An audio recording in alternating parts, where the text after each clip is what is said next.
American സൈന്യം Hormuz കടലിടുക്കിൽ വെച്ച് നമ്മുടെ 3 നാവികരെ വധിച്ചു. എന്നാൽ നമ്മുടെ പ്രധാനമന്ത്രി നരേന്ദ്രമോദി ആ സമയം എന്ത് ചെയ്യുകയായിരുന്നു? അദ്ദേഹം ട്വീറ്റിൽ അമേരിക്കൻ പ്രസിഡന്റിനോട് നന്ദി പറയുകയായിരുന്നു. Thank you president Donald Trump. ഇന്ത്യയിൽ ഏറ്റവും കൂടുതൽ കാലം സേവനമനുഷ്ഠിച്ച പ്രധാനമന്ത്രിയായതിന് ട്രംപിൽ നിന്ന് അദ്ദേഹത്തിന് അഭിനന്ദനങ്ങൾ ലഭിച്ചിരുന്നു.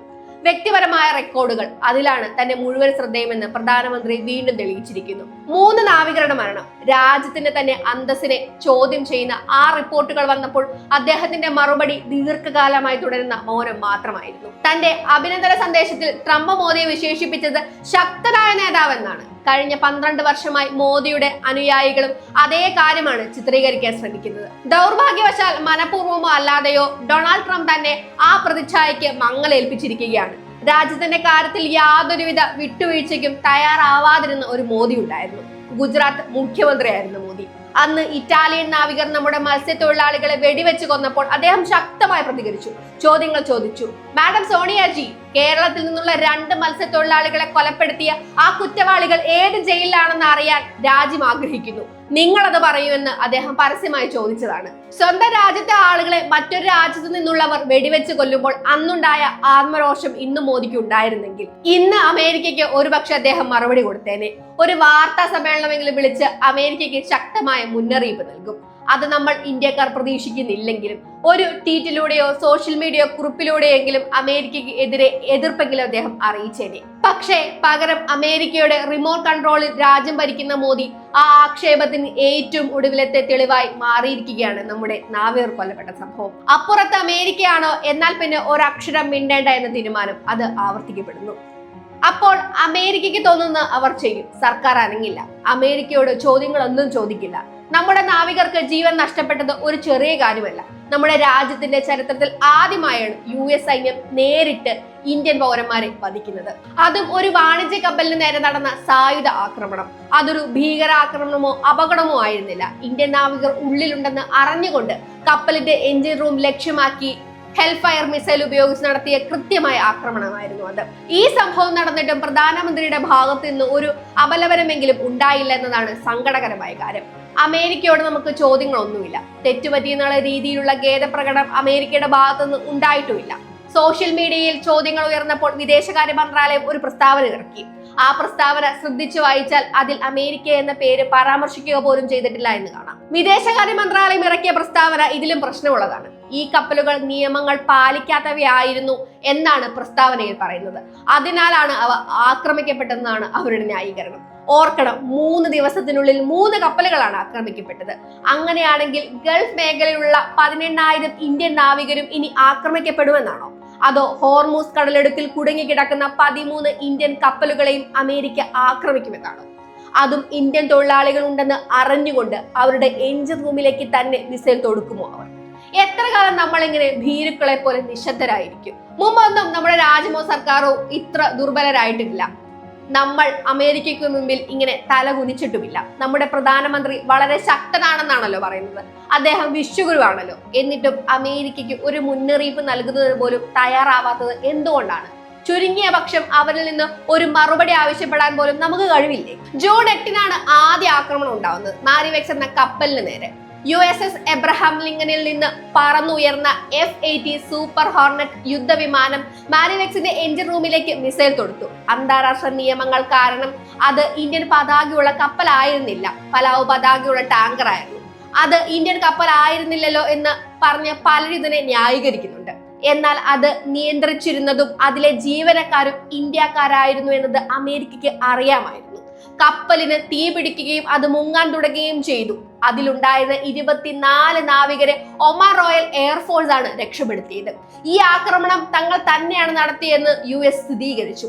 ഉപരോധം ഏർപ്പെടുത്തിയ ഇറാനിയൻ എണ്ണ കടത്തിയതിനാലാണ് ആക്രമണം എന്നാണ് അവർ പറഞ്ഞത്. അമേരിക്കയുടെ ആ ന്യായീകരണം നമ്മൾ അംഗീകരിച്ചാൽ പോലും അടുത്തതായി 2ാമത്തെ ആക്രമണം വന്നു.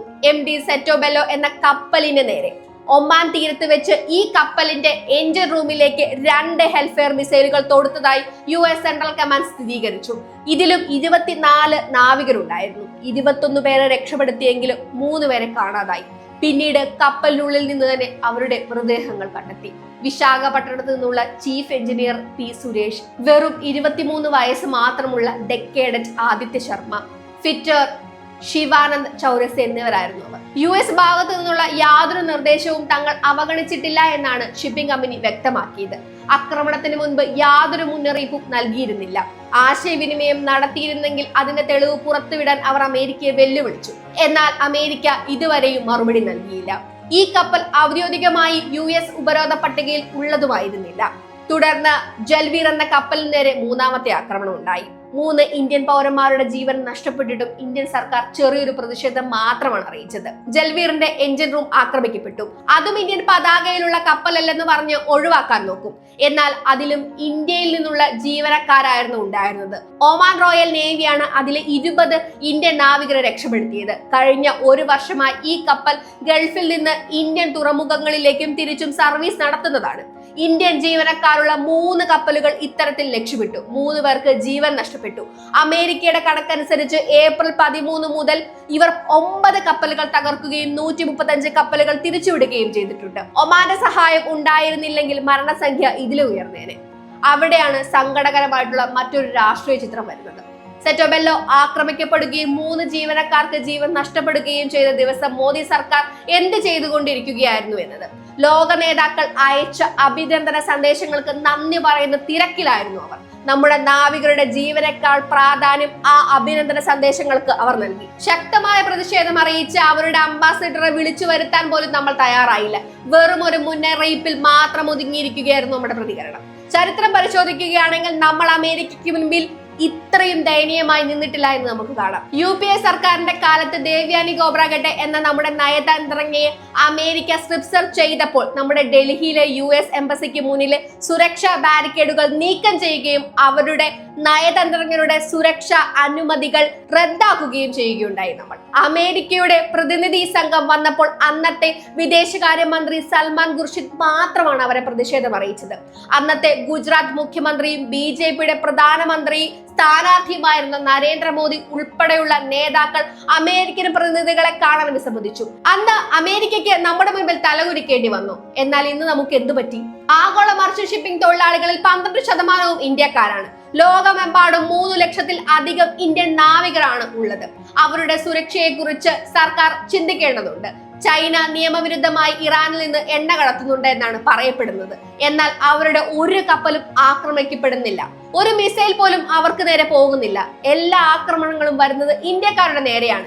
വാണിജ്യ കപ്പലുകളെ തടഞ്ഞു നിർത്തുകയോ ആളുകളെ കസ്റ്റഡിയിൽ എടുക്കുകയോ ചെയ്യുന്നതിന് പകരം ഉള്ളിൽ മനുഷ്യരുണ്ടെന്ന് അറിഞ്ഞുകൊണ്ട് ഹെൽഫയർ മിസൈൽ തൊടുക്കുകയാണ് അമേരിക്ക ചെയ്തത്. പേപ്പറുകളിലും കരാറുകളിലും എല്ലാം നമ്മൾ കോഡ് പങ്കാളികളാണ്. സംയുക്ത നാവിക അഭ്യാസങ്ങളും നടത്തും.